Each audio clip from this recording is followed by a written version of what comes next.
আমার মনের ঘরেতে আমি রেখেছি যারে, দু জাহানের বাদশা নবী কামলিওয়ালা রে, দু জাহানের বাদশা নবী কামলিওয়ালা রে।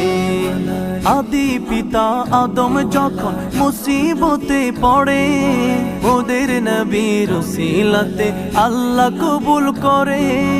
আদি পিতা আদম যখন মুসিবতে পড়ে, ওদের নবীর উসিলাতে আল্লাহ কবুল করে।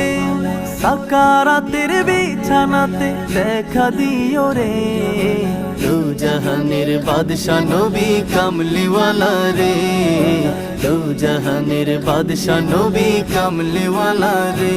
আমার মনের ঘরেতে আমি রেখেছি যারে, দু জাহানের বাদশা নবী কামলিওয়ালা রে,